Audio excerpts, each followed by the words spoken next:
Bismillahirrahmanirrahim. Assalamualaikum warahmatullahi wabarakatuh. Innal hamdalillah nahmaduhu wa nasta'inuhu wa nastaghfiruh wa na'udzu billahi min shururi anfusina wa sayyiati a'malina. Man yahdihillahu fala mudilla lahu wa man yudlil fala hadiya lahu. Wa ashhadu an la ilaha illallah wahdahu la sharika lahu. وأشهد أن محمدا عبده ورسوله لا نبي ولا رسول بعده. اللهم صل على محمد وعلى آل محمد كما صليت على إبراهيم وعلى آل إبراهيم إنك حميد مجيد. وبارك على محمد وعلى آل محمد كما باركت على إبراهيم وعلى آل إبراهيم إنك حميد مجيد. Kembali kita bertemu Bapak saya di pelajaran kita, pelajaran akidah, melanjutkan bahasan kita di bahasan sebelumnya. Terakhir kita berbicara tentang syirik dan juga klasifikasi dari kesyirikan atau menyekutukan Allah Subhanahu wa Ta'ala, dan kita bagi ke dalam beberapa pembagian bentuk-bentuk atau jenis-jenis kesyirikan. Ada syirik dalam mahabbah atau cinta, ada syirik dalam ta'ah, ada syirik di dalam ibadah. Itu kita jelaskan di bahasan sebelumnya. Sekarang kita masuk ke poin yang ketiga. Di ucapan Syekhna Al-Imam Muhammad bin Abdul Wahhab As-Sadisah, yang ketiga, kata beliau, anna man ata'a ar-rasul wa wahhada Allah la yajuzu lahu muwala. Setelah kita mempelajari tentang hakikat tauhidah ar-rububiyah, tauhidah al-uluhiyah, mengerti tentang syirik, untuk menjaga diri agar istiqamah di atas agama.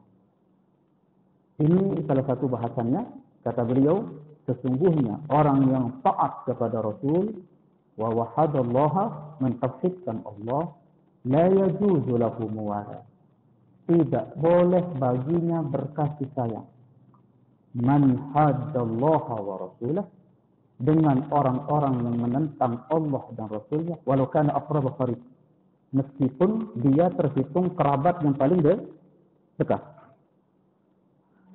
Meskipun dia kerabat yang paling dekat. Baik. Wa dalilu qauluhu ta'ala. Dalilnya adalah firman Allah Ta'ala, yaqul la tajidu qauman yu'minuna billah. Engkau tidak akan mendapati satu kaum yang mereka beriman kepada Allah dan hari akhirat, wahai Muhammad. Yuwadduna man haddallah. Mereka saling mencintai dengan orang-orang yang menentang Allah dan Rasul. Ini yang selalu kita sentil, Bapak saja. Ini selalu kita singgung di bahasan-bahasan sebelumnya. Belajar akidah menetralisir sikap kita terhadap saudara kita muslim. Kita menyikapi mereka itu sesuai dengan kadar kefasikan, kadar maksiat. Baik? Itu disebutkan oleh Syekhna Ibnu Taimiyah rahimahullah, bahwa saudara kita ketika, atau muslim, ketika dia melakukan maksiat, kita hitung kadar maksiatnya itu. Besar, kecil, minimal, maksimal, atau mungkin apa? Pertengahan. Dan itu kita sikapi sesuai dengan kadar maksiat atau kefasikan seseorang. Baik? Di dalam bahasan akidah, itu ada dikenal dengan bahasan al-wala wal-bara. Wala itu berloyalitas atau berkasih sayang, al-bara itu berlepas diri. Fungsi bahasan ini untuk menjaga daerah nilai-nilai yang Allah Subhanahu wa Ta'ala letakkan, hak-hak antara satu muslim dengan satu muslim. Ya. Dan juga menjelaskan tentang batasan-batasan dengan orang-orang yang ada di luar Islam, yaitu non-muslim. Ini kita katakan bahwa jangan sampai kita lebih bisa senyum ketemu dengan orang kafir daripada ketemu dengan siapa? Muslim. lebih bisa senang, lebih bisa bahagia ketemu dengan orang kafir daripada ketemu dengan musyrik. Nah ini bahasan. Ini bahasan. Bahasan ini menetralisir antara pendapat yang terlalu menganan dan antara pendapat yang terlalu mengiri. Kalau terlalu kanan ini biasanya kelompok ekstremisme. Nanti kemudian kelompok kiri ini kelompok apa? Liberalisme. Ahlus sunnah berjalan di tengah-tengah. Ya. Ada kelompok ekstrim itu, Ustaz. Ada kelompok ekstrim itu. Ekstrim di dalam bergaul. Dia tidak mengenal batasan-batasan. Dia tidak mengenal apa istilahnya. Dalam arti tidak mengenal batasan-batasan itu. Ketika dia dapat ayat, begini engkau kepada orang kafir. Ketika dia dapat hadis, begini engkau kepada orang kafir. Jadi dia itu general. Secara umum. Tidak ngerti kaidah. Tidak ngerti tentang klasifikasi khusus. Kapan engkau berbuat begini, kapan engkau berbuat begini. Karena kita enggak ini nasikan bapak saya. Ketika kita terjun di lapangan, apalagi mungkin kita bertetangga dengan orang kafir kiri kanan, mungkin non muslim, Nasrani. Baik, ada batasan-batasan yang tidak boleh untuk kita akuisisi. Dalam arti apa? Kita langkahi. Tetapi apa? Juga tidak berarti kita juga harus apa? Terlalu ekstrim. Ada batasan-batasan itu. Nah, bahasan al-wala wal-bara, bahasan itu.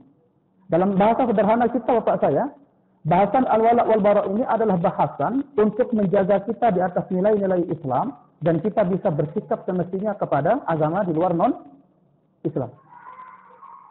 Itu terpampang jelas di dalam surat Qul ya ayyuhal kafiruna la a'budu ma ta'budun wa la antum a'buduna ma a'bud wa la ana 'abidu ma 'abadtum wa la antum 'abiduna ma a'budu lakum dinukum waliyadin. Lakum dinukum waliyadin. Ini surat menjadi surat ujian bagi Sayyidina Muhammad sallallahu alaihi wasallam. Qul ya ayyuhal kafirun. Seolah-olah Allah ingin mengatakan kepada Sayyidina, ya Muhammad, bela aku. Makanya ada kalimat qul itu, berkatalah engkau. Karena engkau berdakwah dari satu bukit ke bukit berbicara tentang diriku. Sekarang engkau berhadapan dengan musuh-musuhku.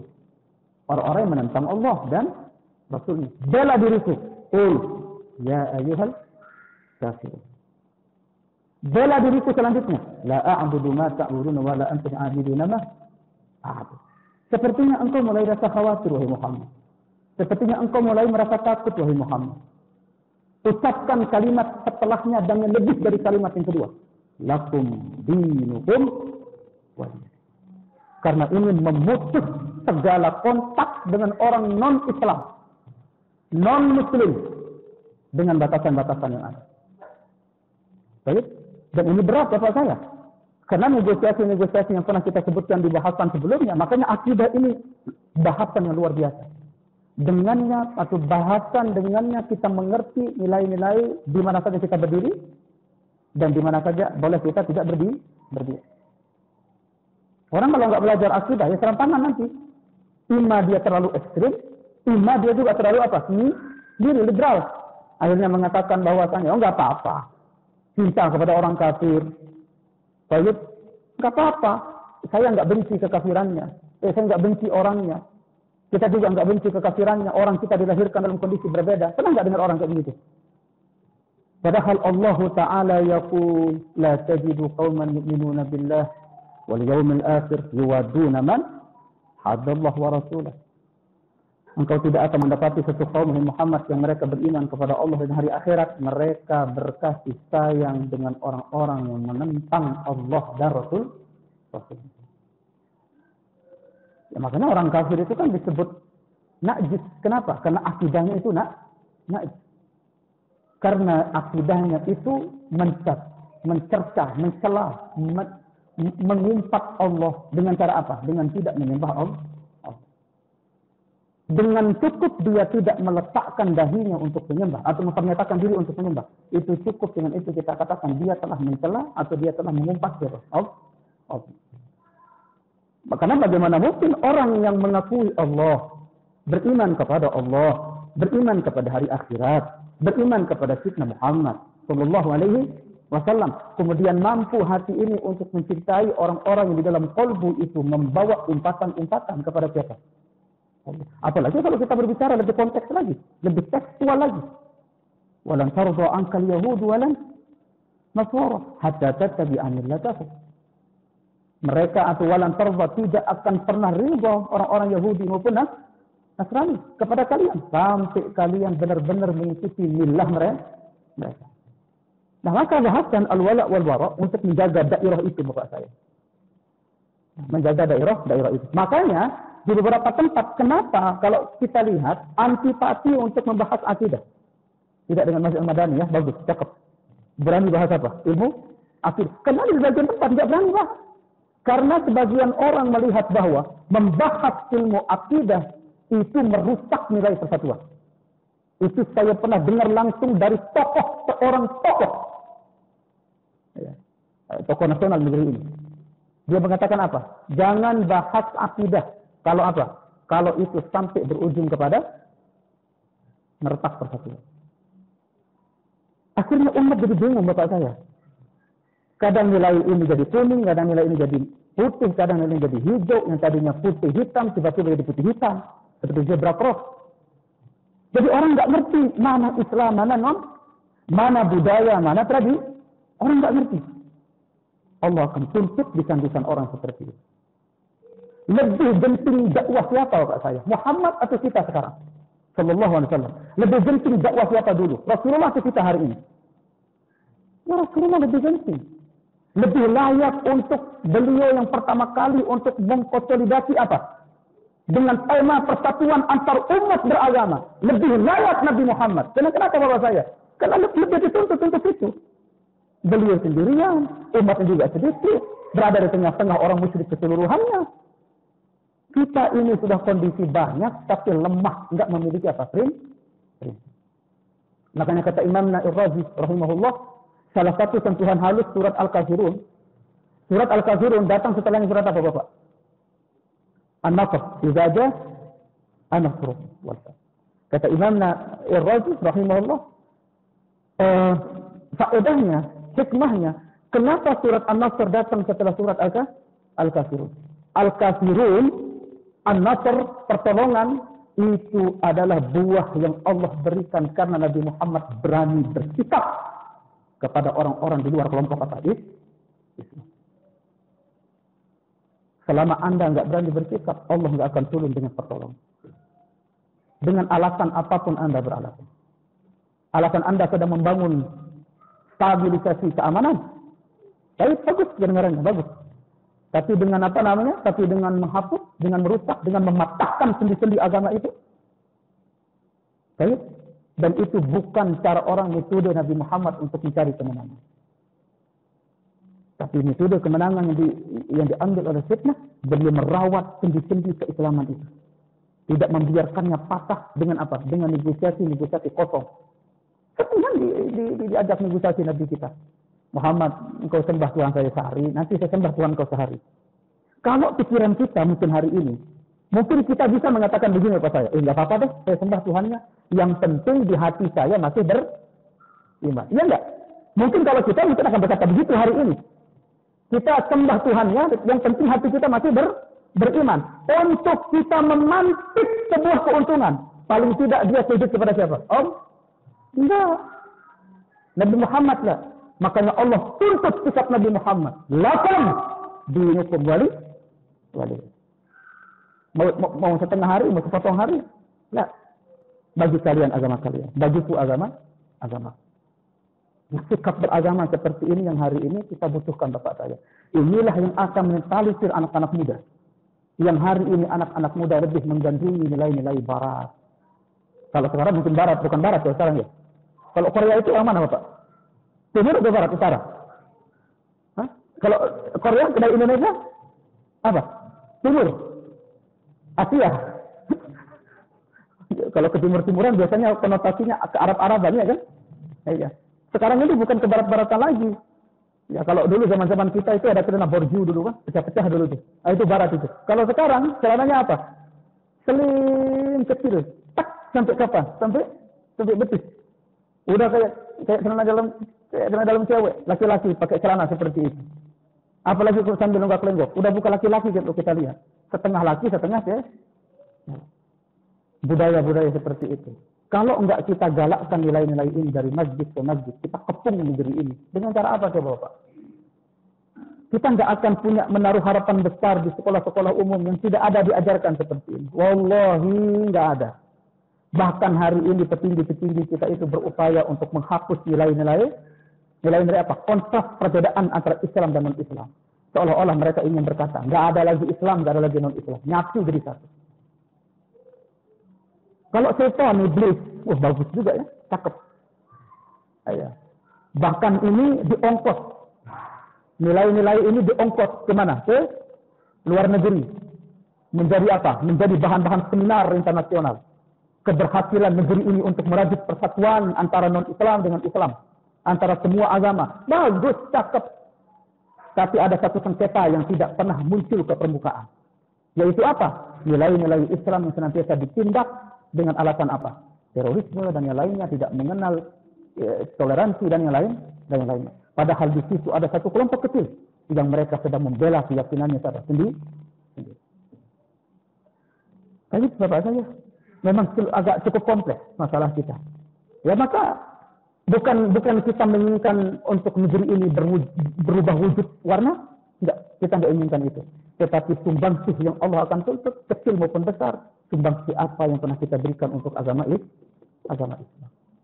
Ya, tapi Bapak saya, nah, Allah Subhanahu wa taala yaqul la tajidu qauman yu'minuna billahi wal yawmil akhir yuwadduna man hadallahu wa rasul. Kalau kita perhatikan ayat ini Bapak, Allah mengatakan yuwaddun, saling berkasih sayang dengan orang-orang yang menentang Allah dan Rasulnya. Kalau kita tanya sekarang, kasih sayang itu keluar dari mana? Keluar dari hati. Ini pegang konsep ini Bapak saya. Boleh kita berbuat baik kepada orang kafir? Boleh. Tapi jangan sampai masuk ke dalam hati. Baik. Boleh kita senyum kepada orang kafir? Boleh. Tapi jangan sampai masuk ke dalam hati.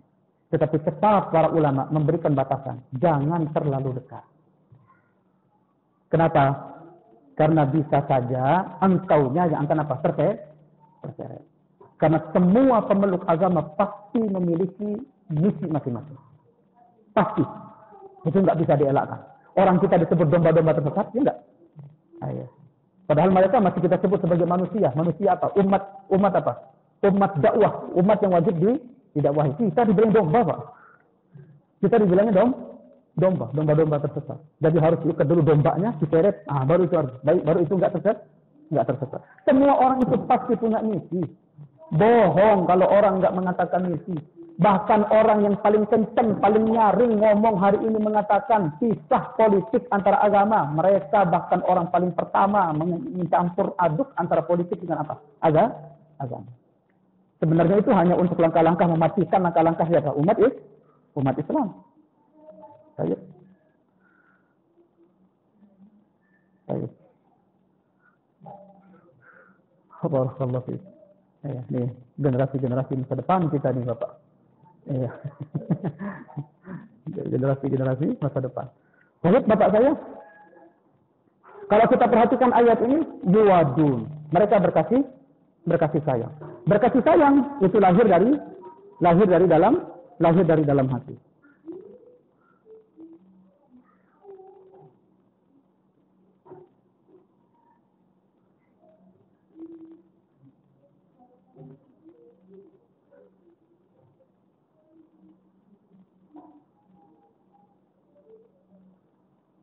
Kemana bahasan? Sebentar, Anda carikan dulu.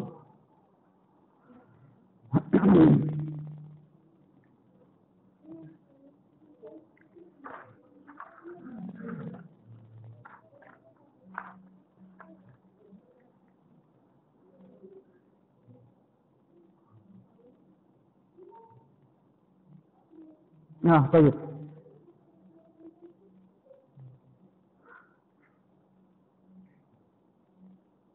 Jadi saya ulang Bapak saya.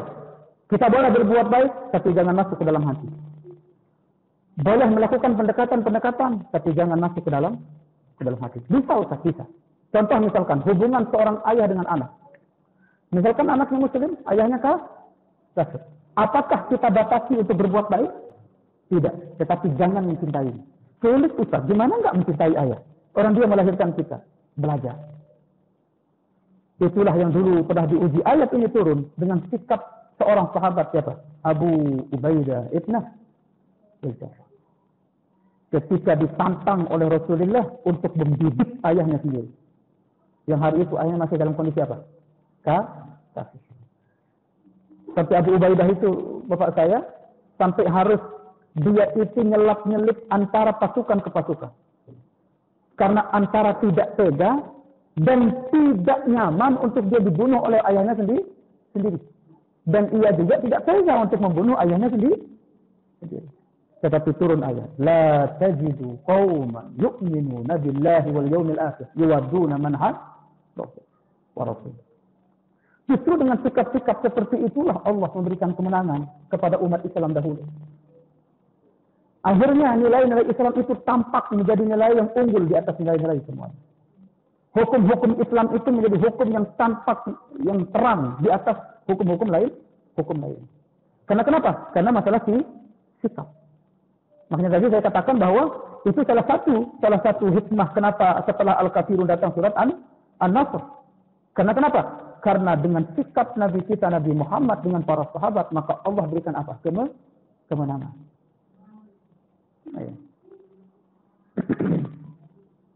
Kata Imam Ar-Razi lebih lanjut, kata beliau itu lebih lanjut katanya. Idza jaa nasr. Pertolongan. Itu diraih dengan tasbih. Fasabbih bihamdi rabbika wastaghfir. Bertasbihlah engkau kepada Tuhanmu dan pujilah siapa? Tuhanmu dan mohon ampunlah kepada Allah. An-Nasr itu didapatkan dengan apa? Zikrul lisan. Sering menyebut nama Allah. Kemudian Allah idza jaa nasr. Karena dalam surat ini Allah mempernyatakan dirinya secara langsung memberikan pertolongan kepada Sayyidina secara zati. Artinya Allah yang bertindak secara langsung memberikan pertolongan kepada siapa? Rasulullah. Idza jaa nasr. Itu dengan apa mendapatkan itu? Dengan ketika Nabi Muhammad SAW bertanya kepada Allah, ya Allah, kalau sekiranya aku menguasai kota Mekah kelahiranku, tetapi orang-orang itu keluar dari agama, maksudnya apa? Tidak masuk ke dalam agama Islam. Apa? Tidak ada manfaatnya saya menguasai kota Mekah, tetapi umatnya apa? Tidak muslim. Lalu Allah turunkan ayat, wa ra'aitan nasa yadkhuluna fi dinillahi afwaja. Ya sudah Muhammad, kalau engkau memang dengan kepuasanmu itu melihat mereka berbondong-bondong masuk Islam, wa ra'aitanna. Dengan apa caranya? Karena engkau telah membuka qalbu manusia itu dengan tauhid cinta kepadaku, maka aku membuka qalbu manusia itu untuk mencintai diri. Dan itu hukum timbal balik. Ketika Sayyidina Rasulullah SAW menjaga prinsip-prinsip itu, membina umat, membimbing umat untuk jatuh cinta kepada Rabbnya. Menjaga nilai-nilai cinta itu untuk tidak dirusak kesuciannya. Dengan apa? Dengan syirik, dengan perkongkolan, dengan perkongsian, dengan persekutuan yang tidak jelas. Itu dijaga oleh Sayyidina. Maka apa kata Allah? Karena engkau telah membuat qalbu itu jatuh cinta kepadaku, maka aku buat qalbu itu terbuka jatuh cinta untuk mencintai diri. Wa ra'aitan nasa yadkhuluna fi dinillahi afwaja. Makanya kalau kita lihat seluruh teks atau konteks dari dakwah Nabi Muhammad itu umumnya dakwah tauhid kata saya. Adapun kalau masalah salat, ya itu selewatnya saja. Kadang kalau beliau sengaja, kadang kalau beliau misalkan lagi salah, oh begini cara orang kalau salah, imamnya kalau lagi rusak, oh begini cara imam lagi rusak. Tetapi secara keseluruhan tema atau judul atau tema dari dakwah Nabi kita Nabi Muhammad itu apa? Dakwah tauhid. Padahal orang sudah masuk Islam. Abu Bakar sudah masuk Islam. Umar sudah masuk Islam. Tetapi dengan cara itulah Nabi kita Nabi Muhammad memohon pertolongan kepada Allah. Karena ilmu tauhid itu membahas tentang Allah. Baik. Jadi kita katakan tadi apa Bapak? Al-wala wal bara. Sekarang kita baca dulu ayat yang sampai selesai ya. La tajidu qauman yu'minuna billahi wal yawmil akhir yuwadduna man hadda Allah wa rasulahu. Engkau tidak akan mendapati sebuah kaum Muhammad, mereka beriman kepada Allah, mereka beriman kepada hari akhirat, mereka saling berkasih sayang dengan orang-orang yang menentang Allah dan Rasulnya. Walau kanu aba'ahum, meski mereka itu adalah bapak-bapak mereka, atau abna'ahum, atau anak-anak mereka, atau ikhwanahum, atau saudara-saudara mereka, atau asyiratahum, atau keluarga-keluarga mereka. Ulaik, mereka itulah kataba fi qulubihimul iman. Mereka itulah yang telah Allah catat di dalam hati-hati mereka apa?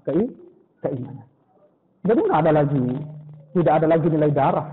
Kalau sudah muslim, maka yang bertindak apa? Agama. Makanya persaudaraan muslim itu lebih tinggi nilainya daripada sekedar persaudaraan saudara tapi tidak beriman. Tapi tidak beriman. Ya, ini penting Bapak saya. Ini penting. Setidaknya kalau kita mau pukul orang, ingat itu saudara kita semut. Kalau kita mau balas dendam sama orang, ingat itu saudara semut. Kalau kita mau tidur atau kalau kita mau jatuhkan kehormatan seseorang, ingat itu saudara semut. Itu loyalitas. Loyalitas kepada kaum mukminin, para orang yang beriman, itu bentuk loyalitas kita kepada Allah dan kepada Rasul. Nah, hari ini kadang kita kembali ke beberapa bentuk-bentuk sifat-sifat jahiliyah masa silam. Lebih mendahulukan darah, lebih mendahulukan kekauman, lebih mendahulukan lakop-lakop, lebih mendahulukan suku-suku dari apa? Daripada persaudaraan semua. Apa namanya? Bentrok. Atau bertengkar. Kadang antara satu tetangga dengan satu tetangga. Hanya mungkin masalah parkiran. Biadab. Gitu. Masalah apa? Masalah parkiran. Kalau yang dibilang biadab sudah ngaji, alhamdulillah. Enggak apa-apa. Itu saudara saya yang ngumpat. Ya enggak? Ya, tapi kalau udah 3 kali bilang biadab, ya keterlaluan juga kan begitu. Biadab. Kamu ini asal ya, kalau yang sudah ngaji, alhamdulillah. Kalau enggak ngaji, saling takut pasti. Kalau sudah biadabnya sekali, kalau ini biadabnya berapa? 3 kali, kan begitu. Padahal satunya asyhadu an la ilaha illallah, satunya asyhadu an la ilaha. Nah, ini batasan ini penting sekali. Supaya kita bisa membangun hubungan-hubungan harmonis dengan sesama muslim. Sesama muslim. Jangan sampai kita mampu senyum kepada orang kafir, tapi enggak bisa senyum kepada sesama muslim. Mampu membangun kerjasama dengan orang kafir, tapi enggak mampu membangun kerjasama dengan muslim. Terhalang masalah perbedaan yang mungkin itu masih bisa dibicarakan baik-baik. Masih bisa dibicarakan dengan baik-baik. Ya, selama bukan batasan-batasan yang sifatnya antara kufur dengan iman, syirik dengan tauhid. Kenapa tidak? Semua bisa dibicarakan dengan baik. Baik, Bapak saya. Nah, ini yang kita inginkan. Agar tali persaudaraan itu terjaga dengan baik. Apa kata Allah selanjutnya? Ulaika kataba fi qulubihimul iman wa ayyadahum bi ruhin min. Mereka itulah orang-orang yang dicatat di dalam hati-hati mereka keimanan, wa ayyadahum bi ruhin minhu, dan Allah kuatkan mereka dengan ruh dari sisinya. Dikirimkan pertolongan Jibril alaihi salam, atau diberikan kekuatan. Wa yudkhiluhum jannatin tajri min tahtiha al-anhar khalidina fiha. Dan mereka dimasukkan ke dalam surga-surga yang mengalir dari bawahnya sungai-sungai. Mereka kekal di dalamnya. Radhiyallahu anhum wa radu'an. Allah ridha terhadap mereka dan mereka ridha terhadap Allah. Ulaik hizbullah. Mereka inilah partainya siapa? Partainya Allah. Hizb itu ya kelompok. Hizb itu bisa berarti partai. Ulaika hizbullah. Mereka itulah kelompoknya siapa? Allah. Yang menjaga prinsip, yang menjaga batasan-batasan. Yang hari ini ya mungkin itu tadi kita katakan ulang Bapak saya. Kita katakan ulang bahwa yang hari ini nilai-nilai itu menjadi apa? Menjadi kabur nilai-nilai itu. Makanya benar fitnah sallallahu alaihi wasallam pernah beliau bersabda bahwasanya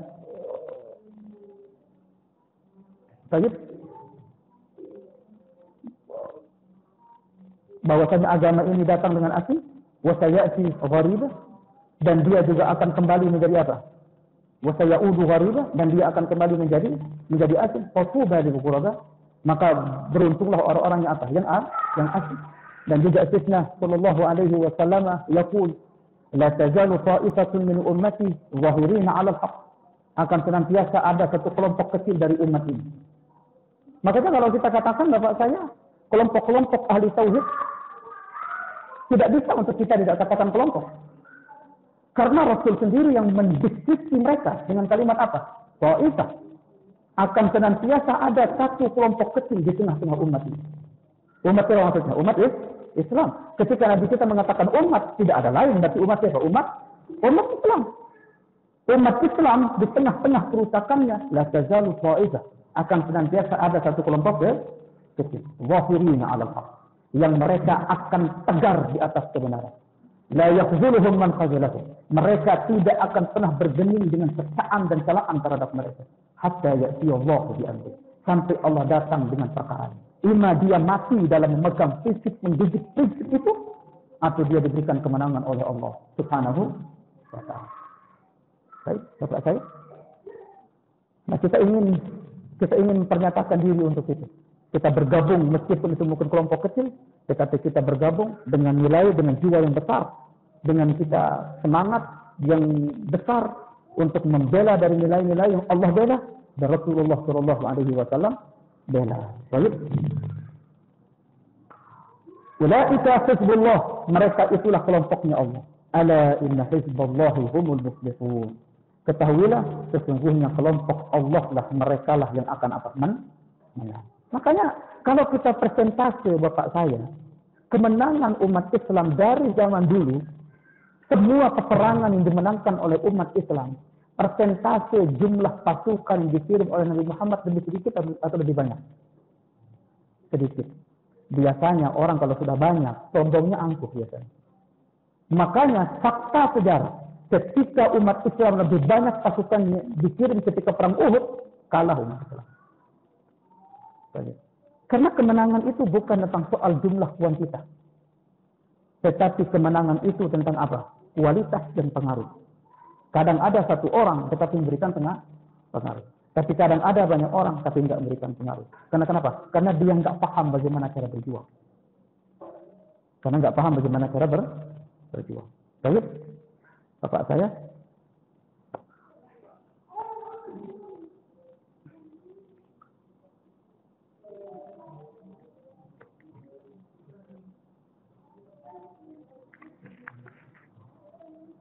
Berloyalitas kepada orang kafir itu bisa kita bagi dalam beberapa bentuk, Bapak saya. Berloyalitas kepada orang kafir ini bisa kita bagi ke dalam beberapa bentuk. Ya Allah. Pertama, ada yang disebut dengan at-tawalli. Ada disebut dengan at-tawalli. Kemudian nanti kedua kita sebut dengan istilah. Pertama dulu, atau al-muwalat. Maaf, yang pertama kita sebut dengan apa? At-tawalli. Kemudian kedua kita sebut dengan apa? Al-muwalat. Al-muwalat. At-tawalli itu lebih khusus maknanya daripada muwalat. Kalau at-tawalli itu artinya berloyalitas dengan hati. Membangun cinta. Membangun perasaan. Beradu perasaan dengan siapa? Orang kafir. Makanya kalau misalkan orang boleh nggak menikahi wanita Yahudi, Nasrani, boleh nggak? Hah? Boleh? Hah? Menikahi wanita Ahlul Kitab, kata saya, boleh? Tapi masalahnya sulit antum. Bagaimana antara menikahi dan tidak boleh mencintai?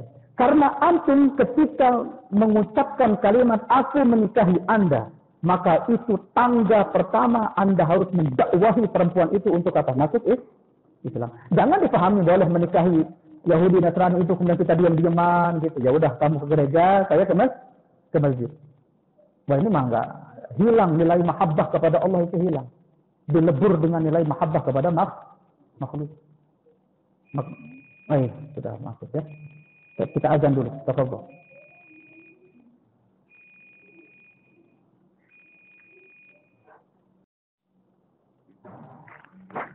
Alhamdulillah wassalatu wassalamu ala Rasulillah. Kita tambah sedikit Bapak saya, baru kita tutup. Ketika kita lihat orang dekat dengan orang kafir, jangan lalu secara membabi buta menuduh. Oh berarti orang ini dekat sama orang kafir. Tidak juga demikian. Tetapi Ahlus Sunnah akan menakar kedekatan itu. Dengan kedekatan apa? Dengan perkongsian hatinya dengan terhadap atau dengan siapa? Orang kafir. Kalau misalnya kita tanya, kamu kok dekat banget sama si fulan? Bukannya dia itu begini-begini. Oh enggak, saya enggak ada sama sekali terpaut hati dengan dia. Dekatnya saya dengan dia itu hanya tujuan untuk mendakwahi. Benar atau tidak? Benar. Tapi kalau misalnya kita tanya, kamu suka sama dia? Iya, saya cinta sama dia. Kenapa cinta? Oh, dia baik. Kenapa? Dia baik masalah dunianya. Berarti orang ini mencintainya karena dunianya. Beneran. Bukan karena agama. Bukan. Karena memang dia terlalu loyal sama anak. Makanya anak itu cinta banget sama keluarganya, sama orangnya. Sampai berdegup mungkin hati untuk mencintainya. Sudah bukan kaya, bukan orang. Sudah kaya apa? Adik sama kakak. Ditanya, kenapa? Oh ya baik banget. Suka neraktir kalau kita keluar. Ayo, berarti ini dia cinta karena dunianya. Kita berikan standar hukumnya di standar itu. Kata para ulama, ini yang kita sebut dengan al-muwalat. Al-muwalat yaitu mencintai orang kafir li'ajal dunyahum. Karena duniawi mereka. Maka ini hukumnya adalah dosa besar. Maka hukumnya adalah dosa besar. Sebagaimana dulu Hafiz, sahabat Nabi Muhammad sallallahu alaihi wasallam. Hafiz, bapak saya ketika Rasulullah Muhammad dengan para sahabat sudah menyepakati untuk mengepung kota Mekah. Tiba-tiba Hafiz mengirim sepucuk surat ke keluarganya. Karena dia masih sayang sama keluarganya. Masih terdapat termaktub cinta di dalam kalbu itu kepada orang-orang yang orang-orang itu masih menyembah patung dan berhala. Dia kirim surat. Sampai Nabi kita mengatakan kepada Ali bin Abi Thalib, ya Ali, kamu pergi di sebuah tempat ini, nanti kamu akan bertemu dengan seseorang yang berkuda, tegak dia, ambil surat dari dia. Ali bin Abi Thalib tidak nanya, orangnya bagaimana, apakah perempuan, apakah laki, tidak nanya Ali bin Abi Thalib. Rasulullah cuma bilang, kamu berangkat, kamu nanti di tempat ini akan ketemu dengan orang, dia membawa kudanya, tunggangannya, kamu ambil surat dari orang itu. Baik ya Rasulullah. Sampai di sana Ali bin Abi Thalib sambil nunggu gitu, lewat, nggak ada lewat orang. Mulai ada orang lewat, pakai tunggangannya. Dia lihat makin dekat. Dulu, kok perempuan ya? Perempuan. Dengan Pak nanya sama Rasul, apakah orangnya laki-laki atau perempuan? Tapi Ali bin Abi Thalib, tipikal orang kalau sudah diperintah, dia nggak akan pernah mengatakan bagaimana dan apa. Bismillah. Itu siapa? Ali bin Abi Thalib. Kalau kita diperintah sama Rasul, qala Rasulullah, bagaimana? Qala Rasulullah, cocok enggak? Qala Rasulullah, takut enggak? Sami'na wa ata'na. Mana? Ali bin Abi Thalib ditegaknya perempuan itu. Perempuan itu seolah seperti orang terzalim. Kenapa saya ditegak? Ini saya mau mengadakan perjalanan. Ada apa? Keluarkan surat. Masih nuduh Ali bin Abi Thalib. Padahal beliau sendiri tidak tahu kalau orang itu dimaksudkan oleh siapa? Rasul. Surat apaan? Saya tidak bawa surat, kata perempuan itu. Kamu apa-apaan di situ surat? Bisa bayangkan nggak bapak saya? Orang terpojok seperti ini, dan dia juga tidak tahu orangnya siapa, tiba-tiba bilang, keluarkan surat. Padahal dia tidak tahu orang itu atau bukan. Temannya waktu itu kalau tidak salah, Talhah bin Ubaidillah. Sampai Ali bin Abi Thalib, ketika perempuan itu mengatakan, saya nggak bawa surat apa yang kamu maksud?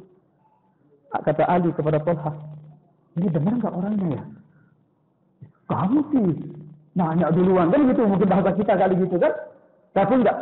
Katanya Rasulullah Shallallahu Alaihi Wasallam, begitu kita sampai ke tempat ini akan ada orang melewati kita dengan tunggangannya. Pasti ini dia.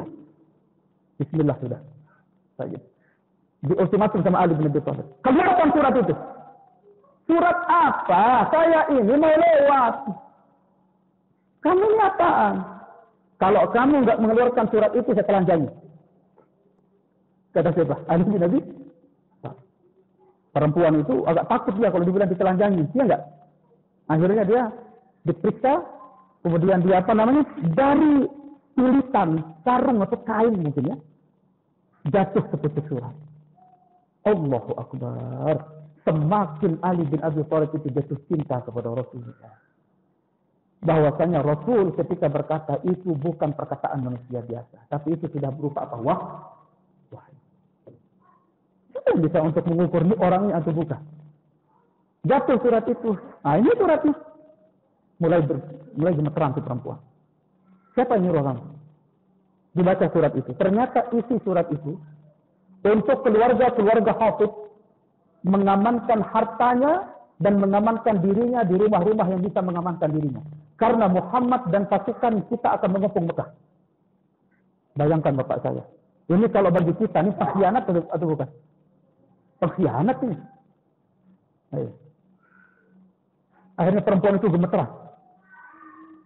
Siapa yang menyuruh kamu? Hafid. Kaget Ali bin Abi Thalib. Padahal Hafid ini senantiasa kita bareng-bareng. Urung-urung. Makan bareng. Segala macam. Sampai Ali bin Abi Thalib itu tidak bisa nahan bapak saya. Sampai mungkin mengatakan apa? Teganya Hafid berlaku curang dengan kita. Umat Islam. Karena bahaya bapak saya. Kalau orang itu sudah tahu kalau Rasulnya Shallallahu Alaihi Wasallam datang mengepung kota Mekah, itu kan bisa berada masalahnya.